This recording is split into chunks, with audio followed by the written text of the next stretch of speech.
नमस्कार मित्रों। हम लोग आज चर्चा करेंगे व्यक्तित्व के मनोवैज्ञानिक वर्गीकरण पर। बात जब व्यक्तित्व के मनोवैज्ञानिक वर्गीकरण पर आती है तो हम लोग युंग या जुंग का व्यक्तित्व वर्गीकरण पढ़ने का प्रयास करते हैं। युंग या जुंग, देखिए, चाहे आप युंग कह दीजिए और चाहे आप जुंग कह दीजिए, मैं आपको बताना चाह रहा हूं कि बहुत महत्वपूर्ण बात यहाँ पे, युंग या जुंग का व्यक्तित्व वर्गीकरण की जब चर्चा चलती है तो व्यक्तित्व का ये मनोवैज्ञानिक वर्गीकरण, जिसे महोदय युंग या महोदय जुंग ने अपनी पुस्तक साइकोलॉजिकल टाइप्स, इनकी पुस्तक का नाम भी क्या है, साइकोलॉजिकल टाइप्स। साइकोलॉजिकल टाइप्स मतलब मनोवैज्ञानिक प्रकार। तो व्यक्तित्व के वर्गीकरण के अंदर बाकी तमाम वर्गीकरण हम पढ़ते हैं, लेकिन जब बात युंग या जुंग के वर्गीकरण की आती है तो ये वर्गीकरण अपने आप में मनोवैज्ञानिक वर्गीकरण माना जाता है। इनकी किताब का नाम भी है साइकोलॉजिकल टाइप्स, मतलब मनोवैज्ञानिक प्रकार। ठीक है ना, इनकी किताब का नाम भी है साइकोलॉजिकल टाइप्स, यानी कि मनोवैज्ञानिक प्रकार। इस पुस्तक के अंदर उन्होंने व्यक्तित्व के 3 प्रकार, मुख्य रूप से 2 प्रकार है, लेकिन दोनों की विशेषताओं का मिश्रण मानेंगे तो 3 प्रकार है। तो मूल रूप से व्यक्तित्व के 2 प्रकार युंग के अनुसार, एक अंतर्मुखी यानी कि जिसको हम कहते हैं इंट्रोवर्ट, और एक व्यक्ति होता है बहिर्मुखी जिसको हम कहते हैं एक्सट्रोवर्ट, और तीसरा व्यक्ति होता है जो अंतर्मुखी और बहिर्मुखी। मैं बताना चाह रहा हूं कि इन दोनों प्रकार की विशेषताओं का मिश्रण रखता है, और जो व्यक्ति अंतर्मुखी और बहिर्मुखी दोनों व्यक्तित्व का मिश्रण रखता है, उस तीसरे प्रकार को हम क्या कहते हैं, उसको हम उभयमुखी कह सकते हैं। उभयमुखी, अंतर्मुखी, बहिर्मुखी और उभयमुखी, ये 3 प्रकार का व्यक्तित्व पाया जाता है। आपको जानकारी हो, इंट्रोवर्ट, एक्सट्रोवर्ट, अंतर्मुखी, बहिर्मुखी, ये 2 मूल प्रकार है, लेकिन इन दोनों की विशेषताओं का जब मिश्रण हो जाए तो एक तीसरा प्रकार जन्म ले लेता है और उसको हम उभयमुखी कहते हैं। आप जब इस शीर्षक के अंदर अंतर्मुखी और बहिर्मुखी पर बात करें तो आपको विशेषताएं केवल अंतर्मुखी की और बहिर्मुखी की ही ध्यान रखनी है, मतलब डिफरेंस आपको केवल इन दोनों में ही होना चाहिए। उभयमुखी, सीधी सी बात है, जब अंतर्मुखी और बहिर्मुखी व्यक्तित्व का सम्मिश्रण हो जाए तो वो उभयमुखी हो जाएगा। तो मुझे लगता है उभयमुखी को तो आपको अलग से याद नहीं करना है, आपको अलग से जो दिमाग के अंदर रखना है वो अंतर्मुखी और बहिर्मुखी ध्यान रखना है। 2 प्रकार का व्यक्तित्व आप दिमाग में रखेंगे, एक अंतर्मुखी, एक बहिर्मुखी।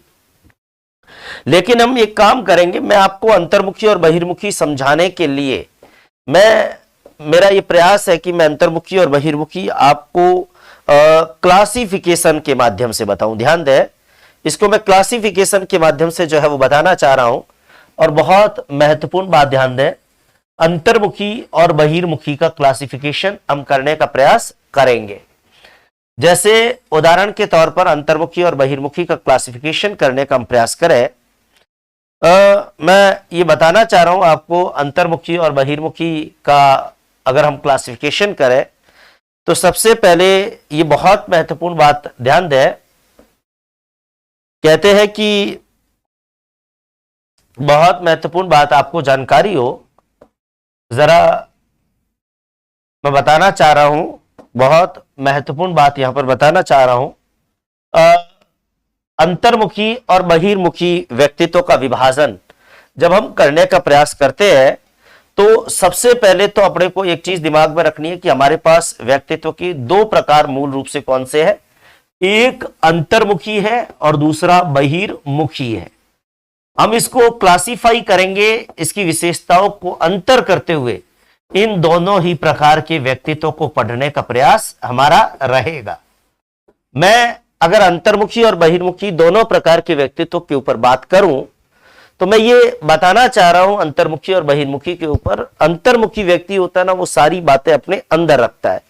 आपने कई बार ऐसे लोगों को देखा होगा जो अपने में गुमसुम रहते हैं, कल्पनाशील होते। मैं एक बात शुरू में कह रहा हूं कि न अंतर्मुखी को बहुत बढ़िया कह सकते हैं, न बहिर्मुखी को बहुत बढ़िया कह सकते हैं। दोनों ही व्यक्तित्व के प्रकार है, दोनों में कुछ अच्छी बातें है, कुछ बुरी बातें हैं।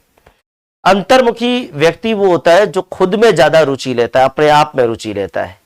अपने आप में ज्यादा रुचि लेता है, सामाजिकता इसकी कम होती है, मतलब एकांत प्रिय होता है।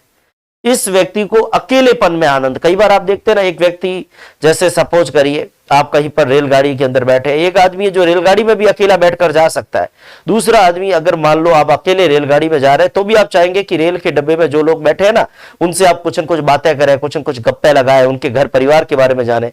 आप रेलगाड़ी के डब्बे में बैठते हैं और मान लो आपके साथ आपका परिवार नहीं, आप अकेले हैं, अब सामने वाला जो आपके सामने बैठा है वो पूरे परिवार के साथ बैठा है और आप अकेले हैं, तो अगर आप अंतर्मुखी है तब तो क्या करेंगे, आप अपने आप में मस्त बैठे रहेंगे और आपका सफर पूरा हो जाएगा। लेकिन अगर आप बहिर्मुखी है तो आप क्या करेंगे, 2 मिनट, 4 मिनट, 5 मिनट, 10 मिनट, आधा घंटा अपने आप को दबा कर बैठेंगे कि यार चुपचाप बैठा हूं। लेकिन जब आप उनको बातें करते हुए देखते हैं, उनके परिवार के अंदर वो गप्पे लगा रहे, तो आपके दिमाग में आएगा, भाई साहब आप अच्छा कहां जा रहे हो, कहा कि मैं जयपुर जा रहा हूं। अच्छा जयपुर किस लिए जा रहे हैं, बच्ची को जो है वो एम्स के अंदर एडमिशन दिलाना है। अच्छा एम्स के लिए, इसके लिए कौन सा उन्होंने एग्जाम पास किया। मतलब हम लोग उनसे फैमिलियर होने का प्रयास करते हैं, फिर हम कहते हैं कि डॉक्टरी बहुत अच्छा पैसा है, डॉक्टरी में ये है, डॉक्टरी में वो है, ये अच्छा आपका लड़का क्या कर रहा है, अच्छा आपके रिश्तेदारी कहाँ का है, ये सारी बातें हम लोग करने की कोशिश करते हैं। अगर हम बहिर्मुखी है, बहिर्मुखी आदमी बातें करना चाहेगा, अंतर्मुखी आदमी की रुचि केवल किस में होगी, खुद में होगी। अंतर्मुखी आदमी से तो कोई बातें कराता है ना, तो भी जितना पूछा उतना बताएगा, बाद में चुप हो जाएगा, मतलब वो चला के बात करने की कोशिश नहीं करता। तो अंतर्मुखी व्यक्ति अपने आप में अधिक रुचि लेता है, आत्म केंद्रित होता है, अकेलेपन में उसको आनंद आता है, दोस्त कम से कम बनाता है, क्योंकि दोस्त उसके ऐसा नहीं है कि अंतर्मुखी के कोई दोस्त नहीं होते, लेकिन 2-4 दोस्त होते हैं, बहुत कम दोस्त होते हैं और जिनके साथ वो अपनी सुख दुख की बातों को शेयर कर सकता है, लेकिन बहुत ज्यादा मित्र इसके नहीं होते। और आपको जानकारी हो, अब चूंकि अंतर्मुखी है, किसी से बात ही नहीं करता, तो एकदम कल्पनाशील है, विचारों का पक्का है। और बहिर्मुखी आदमी, देखो अंतर्मुखी और मैं और बहिर्मुखी में अंतर करते हुए अगर आप याद करोगे ना, तो मुझे लगता है आप बहुत अच्छे से अंतर्मुखी और बहिर्मुखी को समझ पाओगे और उनकी विशेषताओं को निश्चित रूप से आपको दिमाग के अंदर बैठेगा। आप तो एक बात समझ लो कि अंतर्मुखी, बहिर्मुखी और उभयमुखी व्यक्तित्व के 3 प्रकार है। उभयमुखी का मतलब तो सिंपल सी बात है, अंतर्मुखी और बहिर्मुखी का क्या है, मिश्रण है। जब मैं उभयमुखी की बात करूंगा ना, तो इसका मतलब ही सिंपल है कि अंतर्मुखी और बहिर्मुखी दोनों की विशेषताओं का अगर मिश्रण कर दिया जाए तो वो अपने आप में क्या बन जाएगा, वो उभयमुखी बन जाएगा। लेकिन अब अंतर्मुखी क्या होता है और बहिर्मुखी क्या होता है, ये तो समझना पड़ेगा। जब आप अंतर्मुखी और बहिर्मुखी को समझने का प्रयास करते हो, तो मैं कुछ बातें यहां नोट करना चाहूंगा जिसके माध्यम से आपको कुछ अंतर पता चल जाए। जैसे उदाहरण के तौर पर मैंने लिखा कि अंतर्मुखी व्यक्ति जो होता है ना, वो स्व केंद्रित होता है। अब देखो अंतर्मुखी मतलब सब कुछ उसके क्या है, अंदर है, मतलब खुद के ही अंदर वो केंद्रित है, खुद के अंदर ही केंद्रित है, मतलब वो आत्म केंद्रित है। जबकि बहिर्मुखी व्यक्ति होता है वो खुद में केंद्रित नहीं होता, वो पर केंद्रित होता है, वो लोक केंद्रित होता है, उसकी रुचि दूसरों में होती है, वो दूसरों के बारे में जानना चाहता है, वो खुद के बारे में भी बताएगा और दूसरे के बारे में भी जानना चाहेगा। तो अंतर्मुखी व्यक्ति जो होता है वो आपको जानकारी हो, ये स्व केंद्रित होता है, ये आत्म केंद्रित होता है, इसकी रुचि किसमें होती है, खुद में होती है। जबकि बहिर्मुखी व्यक्ति होता है, मैं बताना चाह रहा हूं कि ये पर केंद्रित होता है, ये पर केंद्रित है, ये लोक केंद्रित है, मतलब लोगों के अंदर इसकी रुचि है, दूसरों में इसकी रुचि है। ये एक महत्वपूर्ण बात अपने को ध्यान रखनी है कि ये जो व्यक्ति होता है ना, ये व्यक्ति लोक केंद्रित व्यक्ति जो है वो होता है। आमतौर पे हम ऐसे व्यक्ति को क्या कहेंगे, लोक केंद्रित व्यक्ति, मतलब पर केंद्रित व्यक्ति। तो अंतर्मुखी आदमी सब कुछ उसके अंदर ही होता है, अंदर ही अंदर, तो अंतर्मुखी है, स्व केंद्रित है, आत्म केंद्रित है। जबकि बहिर्मुखी सब कुछ बाहर, दूसरों में रुचि है, पर केंद्रित है, लोक केंद्रित है। अब मुझे एक चीज बताइए, जब ये अंतर केंद्रित है, ये अंतर केंद्रित है, इसका मतलब सीधी सीधी बात है कि ये व्यक्ति जो होता है ना, ये सामाजिकता कम रखता है, या तो सामाजिकता कम है या बिल्कुल नहीं है। जबकि बहिर्मुखी वो दूसरों में ही केंद्रित है, वो तो चाहेगा कि दूसरों से ज्यादा बातें करे, तो वो सामाजिकता उसकी क्या होती है, ज्यादा होती है। तो अंतर्मुखी व्यक्ति के अंदर, मैं देखो याद करना बहुत इजी है, अंतर्मुखी मतलब अकेला बैठने वाला, बहिर्मुखी मतलब दूसरों से हर बात को साझा करने वाला। तो अंतर्मुखी व्यक्ति होती है वो या तो कम सामाजिकता होती है, और या फिर मैं कह सकता हूं कि सामाजिकता या तो बहुत कम होती है, और या सामाजिकता का क्या होता है, अभाव होता है। या तो सामाजिकता बहुत कम है और या सामाजिकता का अभाव है। जबकि बहिर्मुखी व्यक्ति होता है ये अधिक सामाजिक होता है, इसमें बहुत ज्यादा सामाजिकता होती है। आपको जानकारी हो, सामाजिकता ही इसका मूल लक्षण है, क्योंकि ये व्यक्ति जो अंतर केंद्रित होता है, मैं बताना चाह रहा हूं, ये अंतर्मुखी होता है, वो स्व केंद्रित होता है और उसकी रुचि किसमें होती है? खुद में होती है। जबकि ये जो बहिर्मुखी व्यक्ति होता है ये ज्यादा सामाजिक होता है। अब आपको मैं बताना चाह रहा हूं कि जब ये अंतर्मुखी व्यक्ति है, समझना इस चीज को, जब अंतर्मुखी व्यक्ति, अगर मैं अंतर्मुखी व्यक्ति की बात करूं तो अंतर्मुखी व्यक्ति होता है, अब ये आत्म केंद्रित है या ये स्व केंद्रित है, तो इसमें सामाजिकता कम है। सामाजिकता कम है, इसका मतलब इसकी रुचि किसमें? एकांत में, अकेलेपन में। बात वही की वही हुई। देखो परीक्षा में सवाल आता है निम्न में से कौन सा अंतर्मुखी का लक्षण है या नहीं है, या बहिर्मुखी का लक्षण है या नहीं है, तो अपने को यह ध्यान होना चाहिए कि अंतर्मुखी व्यक्ति में सामाजिकता कम है।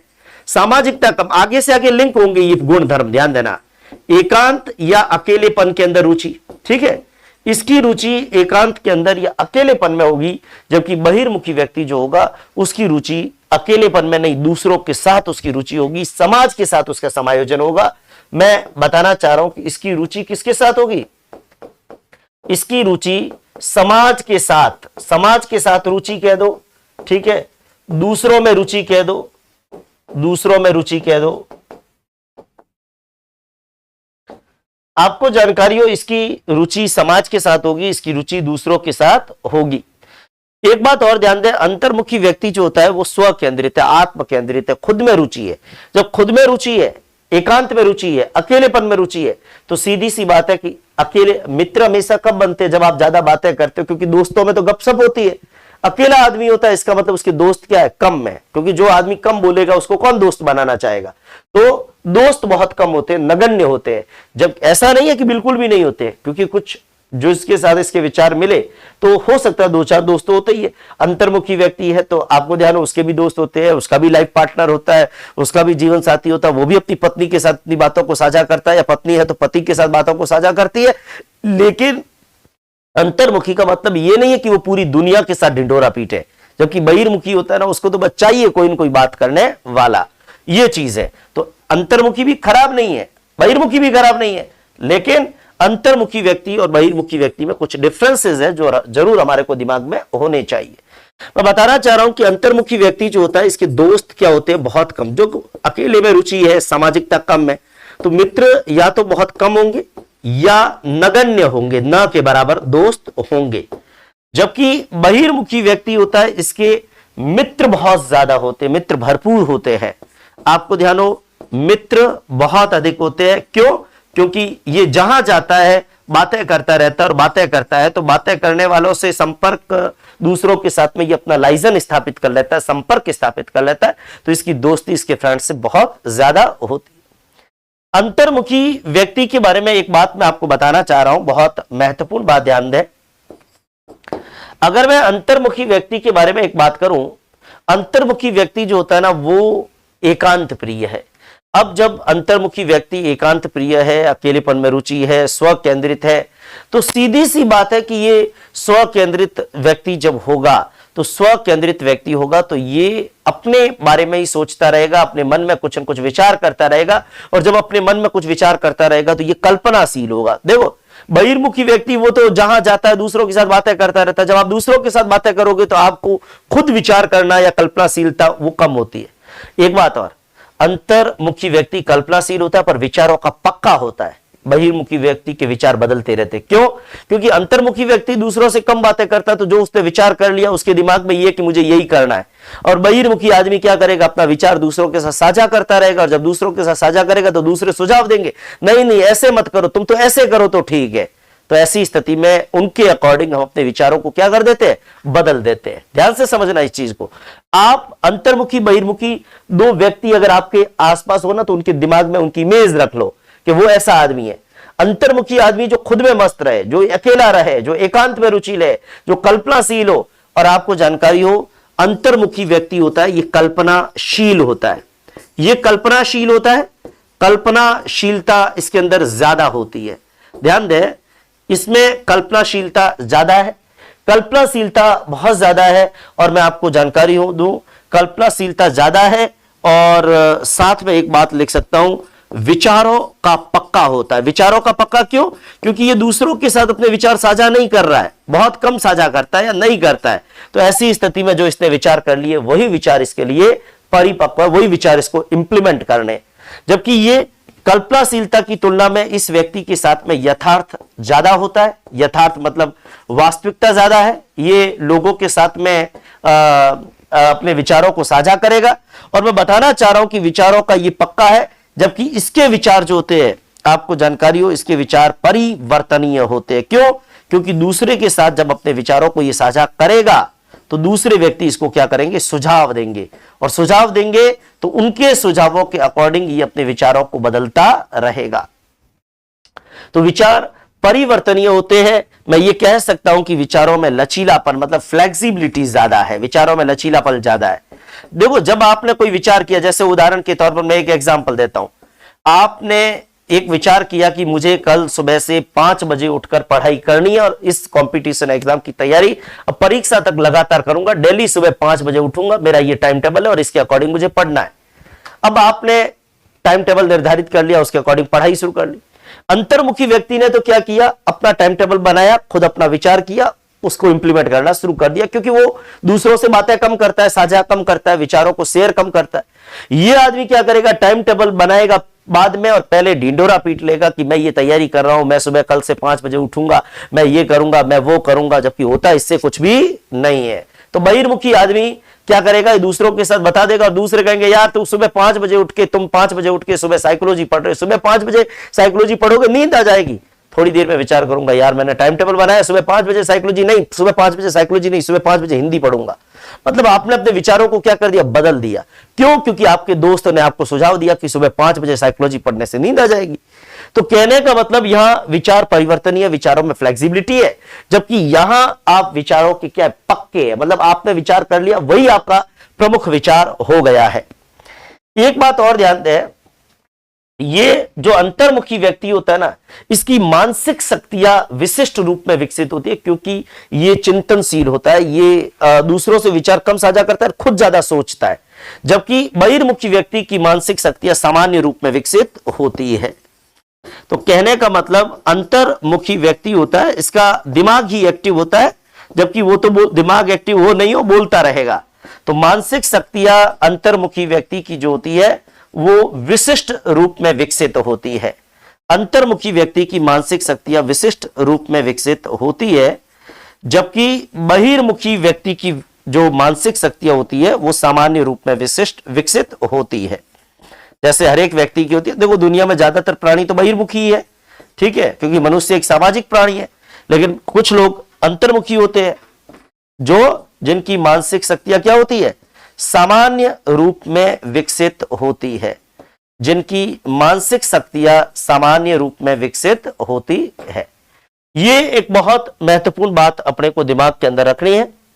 इसके अलावा मैं अंतर्मुखी और बहिर्मुखी व्यक्ति के ऊपर एक बात और करना चाहूंगा। मैं बताना चाह रहा हूं कि अंतर्मुखी और बहिर्मुखी व्यक्ति के ऊपर जब अपन बात करें, ध्यान दें, अंतर्मुखी और बहिर्मुखी व्यक्ति के ऊपर जब अपन बात करें तो ये बहुत महत्वपूर्ण बात अपने को दिमाग के अंदर रखनी है। जैसे उदाहरण के तौर पर मैंने एक साइड फिर मैं लिख रहा हूं अंतर्मुखी और दूसरी साइड लिख रहा हूं बहिर्मुखी। अंतर्मुखी और बहिर्मुखी, इंट्रोवर्ट एंड एक्सट्रोवर्ट। ध्यान दें, ये इंट्रो मतलब सब कुछ क्या इसके अंदर है, इंट्रोवर्ट, और ये क्या है? बहिर्मुखी, एक्सट्रोवर्ट, सब कुछ बाहर, एक्सट्रोवर्ट। आपको जानकारी हो, जब मैं अंतर्मुखी और बहिर्मुखी की बात करता हूं तो मैंने कुछ बातें आपको बताई, कुछ बातें और बता रहा हूं। अंतर्मुखी पे मैंने बताया कि मानसिक शक्तियां विशिष्ट रूप में विकसित है, इसकी मानसिक शक्तियां सामान्य रूप में विकसित है।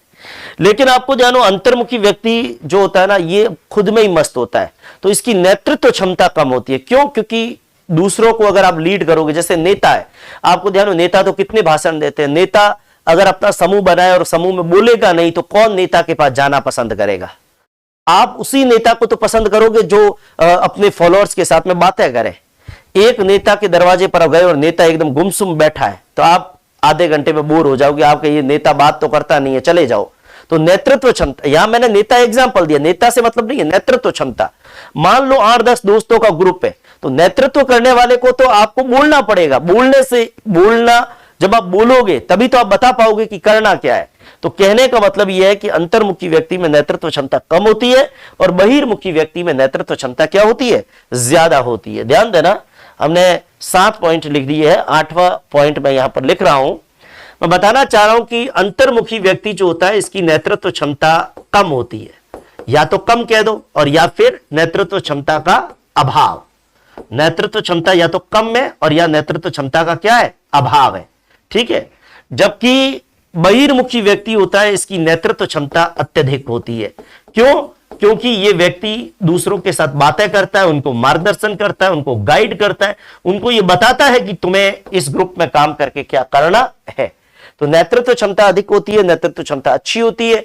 आपको जानकारी हो तो ये अंतर्मुखी और बहिर्मुखी के अंदर कैरेक्टरिस्टिक्स अपने को दिमाग के अंदर होने चाहिए, और निश्चित रूप से अंतर्मुखी और बहिर्मुखी के अंदर कुछ विशेषताएं जैसे हम जो डिस्कस करते हैं ना बहुत अच्छे से। अब एक बात मैं आपको और बताना चाह रहा हूं कि ये अंतर्मुखी व्यक्ति होता है, इसमें नेतृत्व क्षमता जो है वो कम है। नेतृत्व क्षमता कम है, इसका मतलब इसका डिसीजन पावर भी कम है। डिसीजन पावर कम, एक बात ध्यान देना, यहां दोनों चीजों में फर्क है। कल्पनाशील तो है, विचार कर लिया उसका पक्का है, पर इसको डिसीजन क्षमता इसकी कम है। क्यों? क्योंकि ये दूसरों के साथ में अपनी समस्याओं को शेयर ही नहीं करता। बहिर्मुखी व्यक्ति होता है वो दूसरों के साथ में अपनी समस्या को शेयर करेगा, उसको तुरंत उसका हल मिल जाएगा और वो डिसीजन ले लेगा, और उसके डिसीजन को दूसरे लोग बता देंगे कि ये सही है या गलत है। तो कहने का मतलब नेतृत्व क्षमता कम है तो निर्णय क्षमता भी यहां पे कम है, डिसीजन कैपेसिटी भी क्या है, कम है।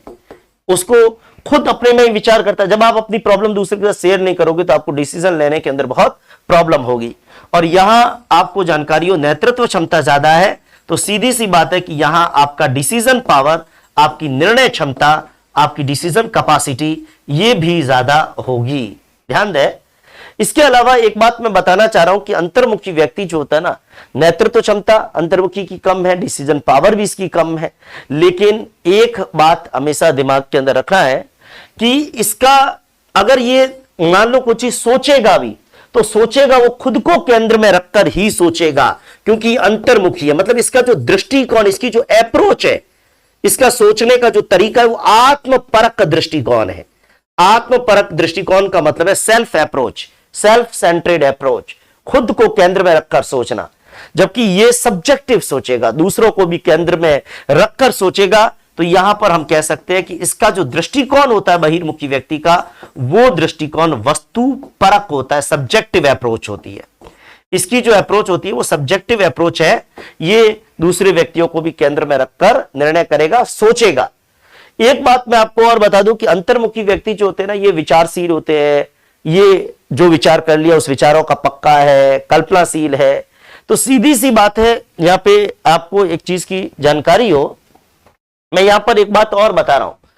यहां कल्पनाशीलता ज्यादा है, कल्पनाशीलता यहां पे क्या है, ज्यादा है।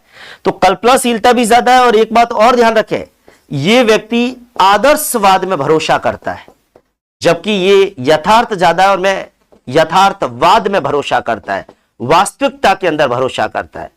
कहने का मतलब कल्पनाएं तो हम कर देते कि ऐसा होना चाहिए, लेकिन ये कल्पना नहीं, ये वास्तविकता में भरोसा करता है। यथार्थवादी दृष्टिकोण इस व्यक्ति का हम कह सकते हैं।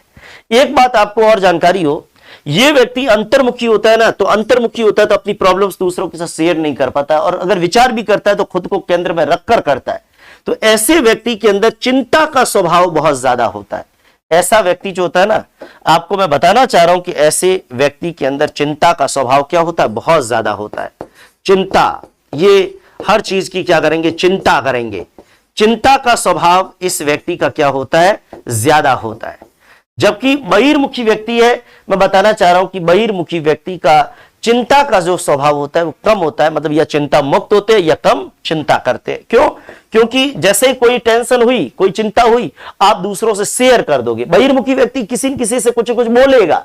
आज मुझे कोई प्रॉब्लम है, मैंने घर पे शेयर की, दोस्तों से शेयर की, तो कहते हैं ना मन हल्का हो गया। तो मन हल्का हो गया तो सीधी सी बात है, मैं चिंता से क्या हो गया, मुक्त हो गया। जैसे उदाहरण के तौर पर आपने परीक्षा दी और परीक्षा में असफल हो गए। एक अंतर्मुखी व्यक्ति है, फिर उस असफलता को लेकर मन ही मन सोचता रहेगा, दुखी रहेगा, चिंता करेगा। ये चिंता मुक्त होंगे और दुखी भी होगा और निर्णय भी नहीं कर पाएगा कि आगे क्या करना है, निर्णय क्षमता भी कम होगी। ये तुरंत दूसरों से बातें करेगा, दुख हल्का करेगा, दूसरे कहेंगे कि अब तेरा इस परीक्षा में सिलेक्शन नहीं हो तो आगे ये एग्जाम आ रहा है, इसकी तैयारी कर, ये सिलेबस कॉमन है, ये तेरी तैयारी हो जाएगी। तो इसको डिसीजन लेने में भी मदद मिल जाएगी और ये चिंता मुक्त हो जाएगा। आपको जानकारी हो, ये या तो बिल्कुल चिंता मुक्त होता है या फिर कम चिंता का स्वभाव इस व्यक्ति का होता है। ये भी एक महत्वपूर्ण बात अपने को दिमाग के अंदर होनी चाहिए। एक बात और है, मैं यहां पर एक बात बताना चाह रहा हूं, बहुत महत्वपूर्ण बात बता रहा हूं, ध्यान दें। जैसे उदाहरण के तौर पर एक बात आपको जानकारी हो, मैं कहना चाहूंगा कि ये जो व्यक्ति होता है ना, ये रूढ़िवादी या परंपरागत विचार ज्यादा होते हैं। क्यों? क्योंकि अंतर्मुखी व्यक्ति है, समाज के साथ इसको तो जो चला आ रहा है ना वैसा ही करना है। बहिर्मुखी व्यक्ति होता है, उसके मन में कुछ चलता है, वो बोलता है, वो लोगों से शेयर करता है, लोगों से सुनता है, उनके सुझाव लेता है, अपने विचारों में परिवर्तन करता है और खुद के नए विचारों को क्रिएट भी करता है। तो इसका मतलब ये रूढ़िवादी या परंपरागत हो सकता है, ये रूढ़िवादी या परंपरागत विचारों का हो सकता है। यानी कि रूढ़िवादी या परंपरागत विचार जो है उसी को ये फॉलो करना चाहेगा, जबकि ये बहिर्मुखी व्यक्ति है, ये परंपराओं से हटकर आपको जानकारी हो समाज में बदलाव का प्रयास भी कर सकता है। ये जो बहिर्मुखी व्यक्ति है लोगों से बात करेगा, लोगों को नेतृत्व देगा, डिसीजन लेगा, ठीक है ना। तो ये रूढ़िवादी या परंपरागत विचारों से हटकर समाज में बदलाव का प्रयास भी कर सकता है। रूढ़िवादी या परंपरागत विचारों से हटकर समाज में बदलाव का प्रयास कर सकता है, आपको जानकारी हो, ये रूढ़िवादी विचारों से जो है परंपरागत विचारों से हटकर और समाज के अंदर बदलाव का प्रयास भी कर सकता है। बहुत महत्वपूर्ण बातें अंतर्मुखी और बहिर्मुखी में, ज्यादा कुछ भी नहीं, लेकिन बहुत महत्वपूर्ण बातें अपने को दिमाग के अंदर रखनी है। एक बात मैं आपको और बताऊंगा, ये रूढ़िवादी है, परंपरागत है, ठीक है। ये आपको जानकारी हो, अंतर्मुखी व्यक्ति होता है ना, वो खुद पर ही केंद्रित होता है। तो खुद पर केंद्रित होता है तो कई बार इसमें स्वार्थ का दृष्टिकोण भी आ जाता है, इस व्यक्ति के अंदर स्वार्थ का दृष्टिकोण भी आ जाता है, तो स्वार्थी होता है। और ये व्यक्ति होता है, ठीक है, मैं ये नहीं कह रहा हूं कि ये बिल्कुल स्वार्थी नहीं होता है, लेकिन आमतौर पर आपको जानकारी हो, ये जो व्यक्ति होता है इस व्यक्ति के अंदर मतलब वाचालपन का गुण ज्यादा होता है, दूसरों से बोलेगा, अपनी बातें।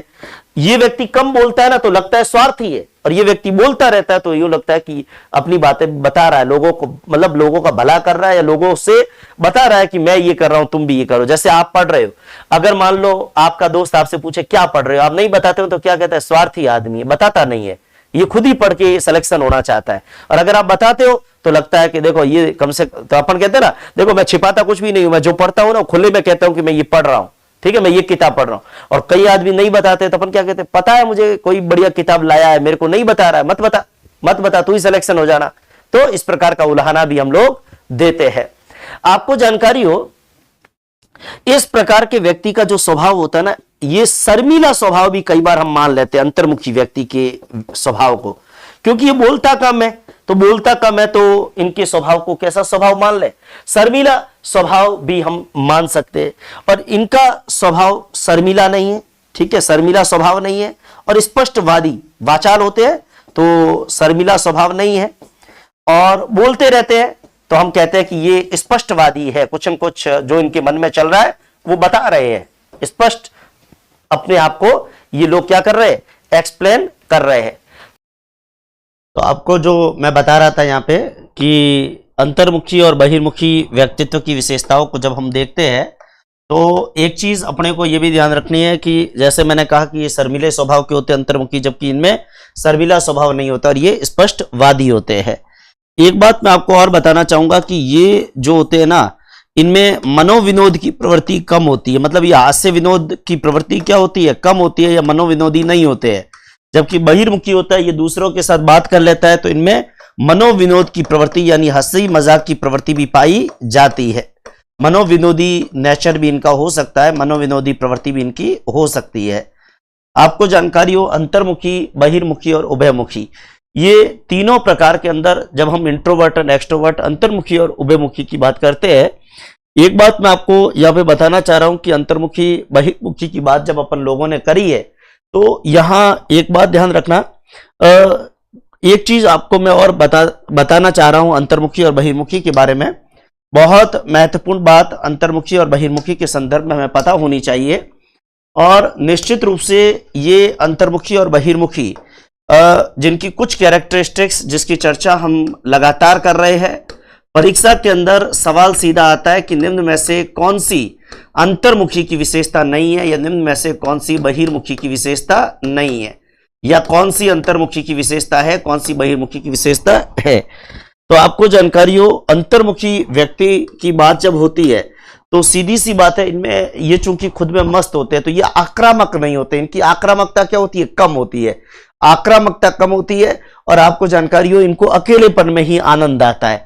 तो अंतर्मुखी व्यक्ति को जो आनंद आता है वो अकेलेपन में आता है, और इसीलिए आक्रामकता भी इनकी क्या है, कम, ये दूसरे पे एग्रेसिव नहीं होते, अकेलेपन में आनंद आता है। और बहिर्मुखी व्यक्ति होता है ना, इसको आनंद ही दूसरों के साथ आता है, दूसरों के साथ इसका समायोजन क्या होता है, ज्यादा होता है, अन्य के साथ इसका समायोजन, समाज के साथ इसका समायोजन, समाज के साथ कह दो या अन्य के साथ कह दो, अन्य के साथ में इसका जो एडजस्टमेंट का नेचर होता है वो क्या होता है, ज्यादा होता है, अन्य के साथ में समायोजन की प्रवृत्ति इसकी जो होती है वो ज्यादा होती है। तो अंतर्मुखी व्यक्ति का समायोजन कम होता है, बहिर्मुखी व्यक्ति के समायोजन का जो नेचर है वो दूसरों की तुलना में क्या होता है, ज्यादा होता है। मैं अगर आपको अंतर्मुखी का एक दो एग्जाम्पल देना चाहूं, जैसे उदाहरण के तौर पर अगर हमारे को अंतर्मुखी व्यक्ति का एग्जाम्पल देना हो, तो जैसे कोई विचारक है, कोई चिंतक है, कोई दार्शनिक है, ये आप अंतर्मुखी के अंदर रख सकते हो। अंतर्मुखी व्यक्ति के अंदर आपको अगर कोई एग्जाम्पल ढूंढना हो ना, तो आप दार्शनिक को कह दो, कोई विचारक को कह दो, ठीक है, ये आपके अंतर्मुखी में आ सकता है। बहिर्मुखी में देखो, मैं यहां पे प्रोफेशन के हिसाब से जरूरी नहीं कि अंतर्मुखी बहिर्मुखी हुई, जैसे मैं ये कहता हूं कि एक शिक्षक बहिर्मुखी होना चाहिए, लेकिन दुनिया के बहुत से शिक्षक ऐसे हैं जो बहिर्मुखी नहीं है, अंतर्मुखी है, तो इसका मतलब कि वो शिक्षक नहीं बन सकते, बन सकते हैं। पर शिक्षक अगर बहिर्मुखी है ना, तो अपने मन में जितना कुछ है, चल रहा है, वो बच्चों से उड़ेलने का प्रयास करेगा, बच्चों को समझाने का प्रयास करेगा। तो शिक्षक हमेशा बहिर्मुखी होना चाहिए तो बढ़िया रहेगा। हालांकि कई शिक्षक अंतर्मुखी भी होते हैं, पर शिक्षक बहिर्मुखी है तो अंदर जो कुछ है बोलेगा, बच्चों से सुनेगा, बच्चों से गप्पे लगाएगा, बच्चों को एंटरटेन करेगा, बच्चों से बातें करेगा। नेता, राजनेता हमेशा अगर बहिर्मुखी है तो सफल होगा, ठीक है ना। एक नेता है और अपने में ही मस्त है, खुद किसी से बात ही नहीं कर रहा, तो आप बताओ, आप भी उस नेता के पास जाकर उससे मिलना क्यों पसंद करेंगे। आपको ध्यान हो, कोई दुकानदार तो ऐसा ही होना चाहिए जो ग्राहक के साथ में बात करे। मैं एक चीज बता रहा हूं, हमारे घर के पास, जस्ट पास एक किराने की दुकान है, जो हमें मान लिया कि जैसे शक्कर है, वो शक्कर 1 किलोग्राम मान लो वो दे रहा है 38 रुपए में, और 1 किलोमीटर दूर हम मान लो दफ्तर जाते हैं, दफ्तर के रास्ते में एक दुकान है, वो मैं 38 नहीं 38.5 में दे रहा हूं, 39 में दे रहा है, लेकिन उस दुकानदार के साथ में हमारी अच्छी पड़ती है, अच्छी बनती है, हम जाते हैं 10 मिनट गप्पे लगाते हैं, तो हमारा मन ये होगा कि यार 38 नहीं 39 भी ले रहा है, लेकिन जाऊंगा उस दुकानदार के पास। आपको ध्यान हो, आप नाश्ता करने के लिए जाते हैं, चाय की थड़ी पर जाते हैं, तो आप चाय कहां पीना चाहेंगे, जिस दुकानदार के साथ में आपका अच्छा जो है वो ट्यूनिंग बैठ रहा है, जिस दुकानदार से आप 2 मिनट गप्पे लगा सके, बात कर सके। बहिर्मुखी व्यक्ति तो दुकानदारी अच्छी चलानी है। दुकानदार तो वो होता है, आज दुकान में 10 चीजें, एक चीज सस्ती देगा, 2 चीजें महंगी दे देगा, लेकिन दुकानदार अगर बातों में रमा देता है ग्राहक को, तो ग्राहक खुश हो जाता है, ठीक है। और एक दुकानदार है, आप उसकी पेड़ी चढ़े और वो चिढ़ जाता है, आप भले ही वो रुपया सस्ती भी देता है ना, तो उसकी दुकान की पेड़ी पर चढ़ने का प्रयास आप नहीं करेंगे। तो शिक्षक है, नेता है, दुकानदार है, समाज सेवी है, ठीक है ना, सोशल वर्कर्स है, ये आमतौर पर अगर बहिर्मुखी व्यक्तित्व के धनी हो तो ज्यादा बढ़िया है। अब देखिए, मैंने अंतर्मुखी, बहिर्मुखी और उभयमुखी की कुछ विशेषताएं आपको बताई है, और आप इनको रिवीजन के तौर पर, मैं एक चीज कहूंगा, रटने की बिल्कुल आवश्यकता है ही नहीं। आप तो एक बात ध्यान रखो कि अंतर्मुखी व्यक्ति के अंदर वो गुण होंगे जो व्यक्ति के आंतरिक तत्व है, और बहिर्मुखी व्यक्ति के अंदर जो भी तत्व होंगे वो सारे क्या होंगे, बाहरी तत्व होंगे, ठीक है, उनकी प्रधानता होगी। तो अपने को बिल्कुल दिमाग में आना चाहिए। अब आप देखिए इसको कैसे याद करते हैं। अंतर्मुखी व्यक्ति खुद में केंद्रित होता है, खुद में मस्त होता है। खुद में मस्त होगा इसका मतलब उसमें सामाजिकता कम है, सामाजिकता कम है इसका मतलब अकेला रहना उसको अच्छा लगता है, अकेलेपन में रुचि है। अकेला रहना अच्छा लगता है तो दोस्त बनेंगे नहीं, तो दोस्त बहुत कम होंगे। दोस्त कम होंगे तो वो खुद में ही मस्त रहेगा, और खुद में मस्त रहेगा तो खुद ही कल्पनाएं करेगा। खुद ही कल्पनाएं करेगा तो सीधी सी बात है वो किसी की सुनेगा ही नहीं, जब तो वो अपने विचारों का भी पक्का होगा। और जब विचारों का पक्का है, खुद एकदम इंटरनल उसकी जो मेंटल पावर्स है वो अपने आप में विशिष्ट प्रकार से डेवलप्ड है। नेतृत्व क्षमता, अब जब बोलता ही नहीं है तो फिर वो नेतृत्व कैसे देगा? नेता तो बोलने वाला ही अच्छा लगता है, बिना बोले। हमारे भाषा में कहावत है, जो बोलता है उसके बूमड़े बिक जाते हैं और जो नहीं बोलता है उसकी बदामें पड़ी रहती है। तो बोलने वाला आदमी चाहिए। देखिए, बोल बोलकर भारत का प्रधानमंत्री भी बना जा सकता है। आपको जानकारी हो, निर्णय क्षमता, नेतृत्व क्षमता कम है तो सीधी सी बात है कि नेतृत्व क्षमता कम है, इसका मतलब हम केवल किसी ने कहा उसको फॉलो कर सकते हैं, हम अपनी कोई बात कह ही नहीं पा रहे। इसका मतलब हमारा डिसीजन पावर ही कम है और हमारा दृष्टिकोण खुद पर केंद्रित है, आत्मपरक दृष्टिकोण है। और जब हम दूसरे के साथ अपने विचार शेयर ही नहीं करते तो हम कोई समस्या में गिर भी गए तो हमने तो किसी से अपनी बात को साझा ही नहीं किया, तो चिंता ही चिंता रहेगी और हम रूढ़िवादी या परंपरावादी रहेंगे। और हम जब खुद में मस्त रहेंगे तो लोग हमको स्वार्थी कहेंगे और हमें बात बात पे क्या आएगी, दूसरे से पूछने में शर्म आएगी। तो हम लोग हंसी मजाक तो करना दूर की बात है, हम तो बात ही नहीं करते दूसरे से। तो इस प्रकार का टेंडेंसी है। बहिर्मुखी व्यक्ति में देखोगे तो ये पर केंद्रित है, दूसरे पर केंद्रित है, लोक केंद्रित है। ये सामाजिकता इसके अंदर ज्यादा होती है, अपने आप अच्छे अच्छे दोस्त बना लेगा, समाज में रुचि होगी, लोगों से बात कर लेगा। जैसे मैंने आपको एक एग्जांपल दिया ना, रेलगाड़ी में बैठे हो, हम जिस डब्बे में बैठे उसमें हमारा कोई दोस्त नहीं, एक फैमिली बैठी है, लेकिन हम अकेले नहीं बैठ सकते तो हम क्या करेंगे, उनसे गप्पे लगाने की 2 मिनट 4 मिनट आधा घंटा तो हम, वो कहते हैं ना, अंदर ही अंदर घुटेंगे, फिर बातें करके और हम अपना टाइम पास करने की कोशिश। आजकल तो मोबाइल आ गया तो हमें दूसरे से बात करने की आवश्यकता ही नहीं पड़ती, वो अलग बात है। इसी तरीके से ये लोग वास्तविकता में ज्यादा भरोसा करते हैं, ये दूसरे से, ये अंतर्मुखी कल्पनाओं में ज्यादा, तो बहिर्मुखी वास्तविकता में ज्यादा भरोसा करते हैं। बहिर्मुखी व्यक्ति चूंकि बोलता है तो जो इसके विचार होते हैं ये दूसरे के सामने रखता है, तो दूसरा इनको सुझाव देता है तो ये अपने विचारों में परिवर्तन भी कर लेते हैं। ये कॉमन आदमी है, जो सामान्य आदमी की तरह इसकी शक्तियां, मानसिक शक्तियां विकसित होती है। अंतर्मुखी के विपरीत इसमें नेतृत्व क्षमता ज्यादा है, क्योंकि ये लोगों का ग्रुप बना के ग्रुप में बातें करता है, ग्रुप को लीड करता है। ग्रुप के अंदर जब बातें करेगा तो अपनी प्रॉब्लम्स को भी वहां रखेगा, समाज में बदलाव की कोशिश भी करेगा, रूढ़िवादिता कम होगी, चिंता भी कम होगी। चिंता उसको होती है जो खुद किसी से बात नहीं करता और प्रॉब्लम को अकेला ही फेस करता है। आपको ध्यान हो, जब घर में प्रॉब्लम होती है तो हम घर के लोगों के साथ बैठकर अपनी प्रॉब्लम्स को शेयर करते हैं तो हमारी चिंता क्या हो जाती है, कम हो जाती है। ये बहिर्मुखी व्यक्ति बोलता रहता है, मतलब वाचाल होता है, शर्मिला स्वभाव इसका नहीं होता, जबकि अंतर्मुखी का स्वभाव कैसा है, शर्मिला है। और ये बहिर्मुखी व्यक्ति होता है, चूंकि दूसरों से बातें करता है तो हंसी मजाक मनोविनोद भी कर लेगा। तो इस तरीके से अंतर्मुखी और बहिर्मुखी का ध्यान रखना है। अंतर्मुखी व्यक्ति को अकेलेपन में आनंद मिलता है, जबकि बहिर्मुखी को दूसरों के साथ आनंद मिलता है। ठीक है, और मैंने आपको बताया कोई दार्शनिक है, कोई विचारक है, कोई चिंतक है, ठीक है, जो चिंतन करने वाला व्यक्ति है, वो आमतौर पे इस प्रवृत्ति का हो सकता है। लेकिन शिक्षक, नेता, दुकानदार, अगर जैसे मान लो मैं टीचर हूं और मैं अंतर्मुखी हूं तो मैं बच्चों से बात ही नहीं करूंगा, मैं आऊंगा क्लास में पढ़ाऊंगा चला जाऊंगा, तो ऐसे टीचर के साथ बच्चे घुलेंगे मिलेंगे नहीं, तो बच्चे का टीचर के साथ में अच्छा संबंध नहीं होगा। और जब बच्चों का टीचर के साथ अच्छा संबंध नहीं है तो टीचर की पढ़ाई हुई बात भी समझने में बच्चे को दिक्कत होती है। टीचर पढ़ा रहा है ना, तो टीचर का काम खाली कंटेंट देना नहीं है, बच्चे के मनोभावों को समझना, बच्चों को गाइडेंस देना, बच्चों के बारे में जानना, क्योंकि जब आप बच्चों को जानोगे तभी तो बच्चे को ढंग से पढ़ा पाओगे। और इसके लिए टीचर का भी बहिर्मुखी होना चाहिए। नेता भी वो अच्छा जो सबसे बातें करे, नेतृत्व करे, निर्णय करे, लोगों से अपनी बातों को शेयर करे, प्लानिंग को शेयर करे, योजनाओं को शेयर करे। दुकानदार भी वही है जो ग्राहकों को रमाता है, ग्राहकों को खिलाता है। ग्राहकों को खिलाने का मतलब कोई क्रिकेट हॉकी नहीं खिलानी है, ग्राहकों को बातों में रमाना है। उसको एक, जैसे कपड़े का व्यापारी है, कपड़े के अलग अलग थान बिछा के ये अच्छा है, ये बहुत अच्छा है, ये अभी नई फैशन में बातें करेगा तभी तो लोग खरीदेंगे। तो इस प्रकार की चीजें आमतौर पे होती है। आपको मैं केवल इतना कहना चाहूंगा कि अंतर्मुखी के अंदर सारे तत्व क्या है, इंटरनल है, जबकि बहिर्मुखी के अंदर सारे तत्व क्या है, बाहरी है। इंटरनल इंट्रोवर्ट पर्सनैलिटी का व्यक्ति होता है, वो अपने में मस्त होता है, जबकि एक्सट्रोवर्ट पर्सनैलिटी का व्यक्ति होता है वो दूसरों में मस्त होता है। ये खुद में रुचि लेता है, ये दूसरों में रुचि लेता है। लेकिन एक तीसरा टाइप भी आपको समझना होगा। तीसरा प्रकार होता है उभयमुखी। उभयमुखी व्यक्तित्व पर सिंपल सा मैं इतना कहना चाहूंगा कि जब किसी व्यक्ति में अंतर्मुखी और बहिर्मुखी दोनों की विशेषताओं का मिश्रण पाया जाए तो उभयमुखी व्यक्तित्व होता है। जब व्यक्ति में अंतर्मुखी व बहिर्मुखी, देखो मैं ये नहीं कह रहा हूं कि अंतर्मुखी बढ़िया है कि बहिर्मुखी बढ़िया, अपनी अपनी जगह दोनों बढ़िया है।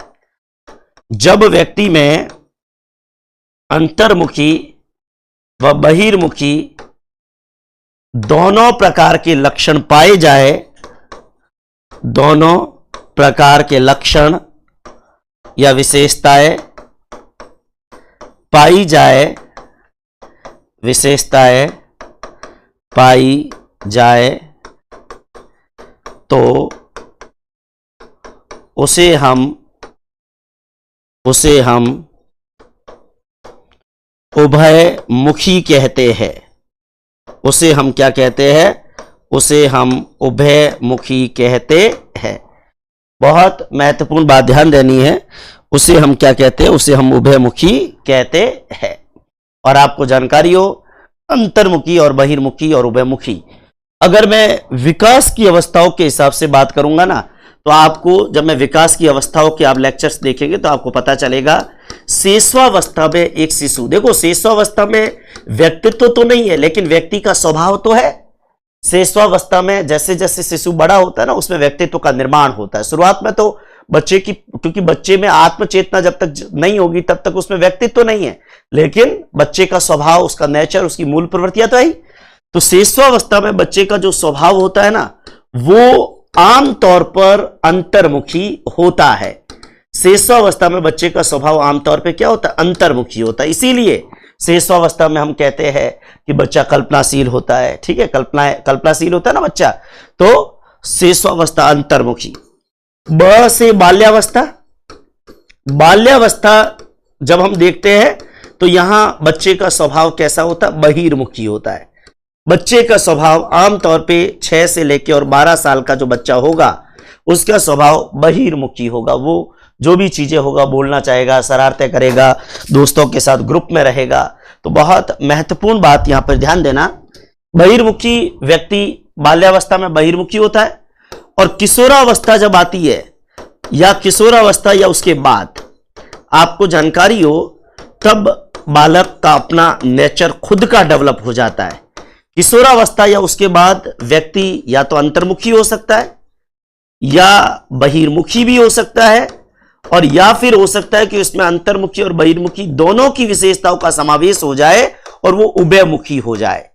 यानी याद कैसे रखना है? ब से बाल्यावस्था, ब से बहिर्मुखी, क से किशोरावस्था, क से कुछ भी हो सकता है। किशोरावस्था में जरूर नहीं अंतर्मुखी, अंतर्मुखी भी हो सकता है, बहिर्मुखी भी हो सकता है और उभयमुखी भी हो सकता है। शेषवावस्था में बच्चे का स्वभाव 99.99% अंतर्मुखी होगा। बाल्यावस्था के अंदर मोस्ट प्रोबेबल जो चांस अपने बनेंगे वो बहिर्मुखी के बनेंगे। तो इस तरीके से हमने युंग के मनोवैज्ञानिक वर्गीकरण को पढ़ते हुए हमने व्यक्तित्व के अंतर्मुखी, बहिर्मुखी और उभयमुखी, इन तीनों प्रकारों को बहुत डिटेल के साथ जानने का प्रयास किया है। आप तो इतना ध्यान रखो, अंतर्मुखी जो खुद में मस्त है एकदम।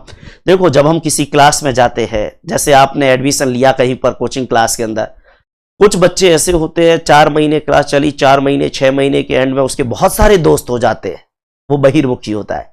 और कुछ होते हैं कि 4 महीने पहले अकेला ही आया था और 4 महीने के बाद जब जा रहा है तब भी कोई एक आध छोड़ के दोस्त नहीं है, इसका मतलब वो अंतर्मुखी है। अंतर्मुखी अपने में मस्त है, बहिर्मुखी दूसरों में मस्त है।